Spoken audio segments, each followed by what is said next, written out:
I tried NDAX wallet app for 7 days. Here's the shocking truth. When I downloaded the NDAX wallet app, I expected a standard Canadian crypto platform, simple, limited, and maybe a bit boring. But after 7 days of testing, the shocking truth is that NDAX is far more powerful, secure, and user-friendly than I imagined. On day 1, I noticed how polished the interface was. NDAX gives off a premium banking vibe, not a crypto exchange feel. Everything from deposits to trades feels smooth and professional. Setting up my account took just a few minutes with full kick verification, and the process was surprisingly painless. On day 2, I began exploring trading options. NDAX supports over 30 cryptocurrencies, including Bitcoin, Ethereum, and XRP.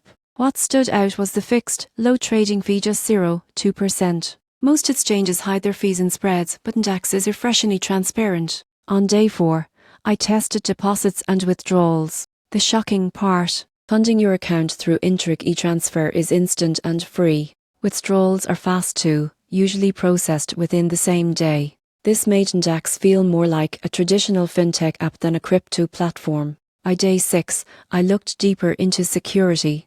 NDAX uses cold storage for most funds, two-factor authentication for accounts, and operates under full Canadian regulatory compliance. Most people get this wrong. They think local exchanges are risky, but NDAX might actually be one of the safest options in the country. By day 7, it was clear NDAX isn't trying to be flashy, it's trying to be dependable. It combines simplicity with strong performance and top-tier security. If you're in Canada and want a wallet that's easy to use, fully regulated and reliable, NDAX is worth serious consideration. The shocking truth is, it might be one of the best kept secrets in the crypto space.